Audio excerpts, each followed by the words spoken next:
이 내용을 계속 이어가 보겠습니다. 경찰은 경찰 수뇌부를 중심으로 수사에 박차를 가하고 있는데요. 계엄 당일 윤 대통령이 경찰까지 직접 지시하고 움직였다는 정황이 포착됐습니다. 왜 막아요? 그때 누구 지시했습니까? 누구 전화 왔었어요? 막으라고.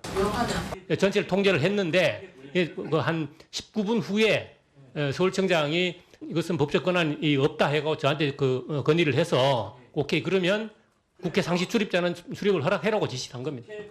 국민께 하실 말씀은 좀 없으실까요? 윤 대통령이 항명을 하신 거 맞아요? 어떻게 하셨는지. 계엄 당일에 윤석열 대통령이 조지호 경찰청장에게 직접 전화를 걸어서 이렇게 얘기를 했다는 겁니다.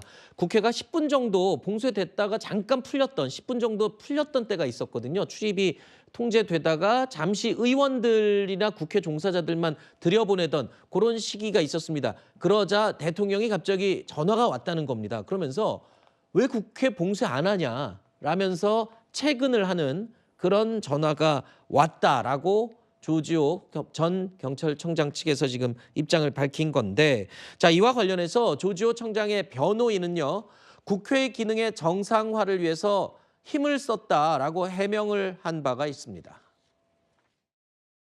포교령이 발령되기 전까지는 계엄사령관의 요구에도 불구하고 출입을 허용하라고 지시를 했고, 포교령 이후에는 기본적으로 출입을 통제하는 걸 따라야 되니까 따랐고, 국회의원들 중에 국회를 출입하고자 하는 분들은 모두 담장을 넘어서 가도록 이렇게 조치를 했습니다. 사실상 국가 기능이 작동되도록 조지호 청장이 결단을 내려서 그렇게. 국회 봉쇄를 주도한 것으로 알려진 조지호 경찰청장. 자, 국회의원들을 출입시켜야 한다는 의견에 막지 않으면 우리가 체포된다라는 말을 한 것으로 전해졌습니다.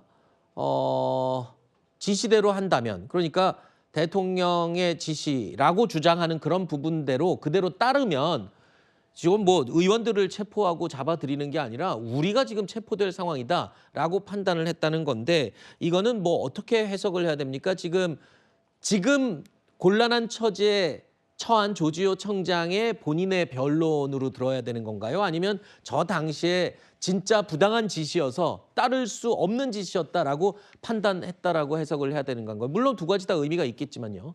그러니까 조지호 경찰청장은 상당히 좀 당혹스러운 상황이었을 겁니다. 그러니까 네. 자신의 지휘권자이고 명령권자인 대통령의 명령을 수행하지 않을 도리가 없어요, 경찰청장은. 네. 그러나 본인이 봐도 경찰이 동원돼서 국회의원을 체포한다는 것이 과연 이게 상식적으로 2024년 대한민국에 맞는 말이냐. 그러니까 이 조 청장은 이 상식이라는 것과 윤 대통령의 지휘체계, 이 둘 사이에 완전 샌드위치 시대가 돼가지고 여러 가지 판단이 되게 어려움이 있었을 것입니다. 그런데 저는 조 청장이 물론 근데 저는 그 당시에 어떤 그 고위 공직자라 하더라도 어떻게 저런 상황에서 아주 냉철하고 객관적인 평가를 해서 신중하게 어떤 결단을 내릴 수 있었을 것이냐. 저는 그 정도의 상황이 녹록지 않았을 것이다. 누구나 다 판단에 어려움이 있었을 것이라고 봅니다. 다만 조 청장이 윤 대통령의 지시를 거의 그대로 이행하지 않은 것만은 분명합니다. 네. 또 중간에서 어느 정도의 방파제 역할을 하면서 결국은 국회가 나름대로 계엄 해제 요구를 의결할 수 있도록 만드는 환경에 뭐 자이든 타이든 어느 정도의 기여한 것도 분명한 사실입니다. 저는 그렇기 때문에 조 청장이 왜 계엄을 뭐 반대하지 않았냐, 대통령의 지시를 왜 거부하지 않았냐, 이런 식의 접근은 현실적으로 너무 가혹한 잣대를 들이대는 것이다. 네. 이것은 어떠한 상황에서도 어느 누구나 할 수밖에 없는 그러한 실수이고, 저는 본질적으로 조 청장이 윤 대통령의 지시를 어떤 측면에서 왜 자신의 판단에 따라서 거부했는지를 잘 규명한다면 앞으로 수사와 재판에 있어서 조 청장에게는 상당히 유리한 점으로 작용하지 않을까 예상을 합니다. 조지호 경찰청장이 부당한 지시여서 따르지 않았다라고 이야기를 하는 내용은 과거에 윤석열 대통령이 검찰 조직에 몸담았을 때 부당한 지시를 따르지 않는다. 나는 사람에 충성하지 않는다. 그 말이 문득 겹칩니다. 자, 경찰과 달리 검찰은 군 인사를 중심으로 수사를 진행하고 있습니다. 계엄 때 병력을 직접 지휘한 것으로 알려진 인사들의 신병도 속속 확보하고 있는데요. 먼저 검찰에 체포된 상태인 이진우 전 사령관의 목소리입니다. 비상계엄이라는 사항은 어떻게 알았습니까? 저는 그때 이제 사안이 심각한 상황이 있다고 해서 사무실에 놓고 있는데 갑작스럽게 그 대통령께서 긴급 담화하시는 동시에 제가 봤습니다. TV를 보고 아셨다? 네네. 이진우 전 사령관은 국회에 병력을 투입시킨 인물이에요. 근데 들으셨다시피 계엄 사실을 TV를 보고 알았다라고 주장을 했습니다. 다만 이를 반박하는 진술이 또 나와서 논란이 되고 있죠. 그러니까 초기에는 저렇게 다 V라는 방식으로 대응을 했습니다. 이진우 사령관도 그렇고 아마 각종근 특전사령관도 그랬을 텐데. 전부 다 그랬잖아요. TV 보고 알았다. TV 보고 알았다고. 근데 이미 뭐 그 이후 며칠 있다 다 드러나지 않습니까? 사전에 준비되고 있었고 알고 있었고 특히 곽종근 사령관 같은 경우에 이틀 전에 알았다고 하고요. 그러니까 초기에는 저렇게 부인함으로써 이 상황을 모면할 수 있다고 생각했던 것 같습니다. 근데 이제부터는 이 내란죄 주요 임무 종사자로서 사법적 이 처벌을 받을 수밖에 없다는 거를 분명히 인식했을 거고 네. 본인이 어떤 행위를 했는지에 대해서는 본인이 부인한다고 하더라도 본인의 명령에 의해 움직인 네. 여하 부대 관련자들로부터 진술이 다 나오고 있습니다. 네. 이제 그렇기 때문에 이제 부인할 수가 없는 처지는 됐는데 그래서 조지호 청장이 이제 저런 방식의 있던 입장을 내는 것이 내란죄에 있어서는 불법한 명령임을 알고도 거부하지 않는 것만으로도 주요 임무 종사자의 혐의가 그대로 인정이 됩니다. 아하.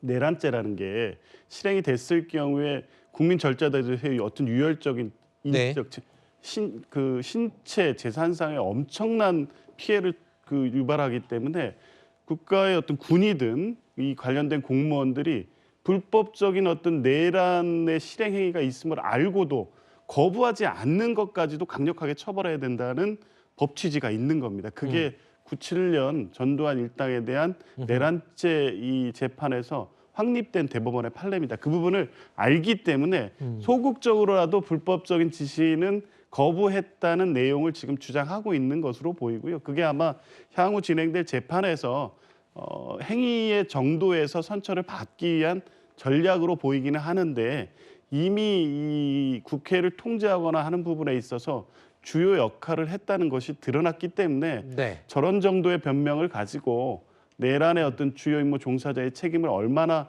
덜 수 있을지는 의문입니다. 자, 군인은 보통 명령을 목숨처럼 여기기 때문에 명령 불복종이라는 것을 한다는 것 자체에 대해서 굉장히 내적 갈등이 있지 않았을까 뭐 이런 생각도 인간적으로 한 번씩은 해봄직한 것 같습니다. 자, 이진우 전 사령관이 계엄 계획을 미리 알았다는 정황이 이렇게 나오면서 계엄군을 지휘한 핵심 3인방 모두 사실은 먼저 이 계엄을 인지하고 있었을 가능성이 지금 높아지고 있는 상황입니다. 국회와 선관위, 민주당사, 여론조사권 6개에 대한 임무를 받은 시점이 일요일 12월 1일 정도 됐습니다. 그 6개 지역을 확보하라는 임무를 제가 유선 비화폰으로 받았습니다. 구금시설 관련된 지시와 체포와 관련된 지시는 제가 여인영 사령관으로부터 직접 지시를 받았습니다. B1 벙커 안에 구금할 수 있는 시설이 있는지 확인하라고 지시를 했고 그래서 여인영 사령관이 밑에 있는 이 실장 통해서 직접 수방사에 가서 B1 벙커를 지금 북한 오물 쓰레기 풍선 상황이 심각하다. 그러니까 지금 그 각 처 실장들 오늘 음주 자제하고 그다음에 통신 축선상 대기를 철저히 하도록 해라.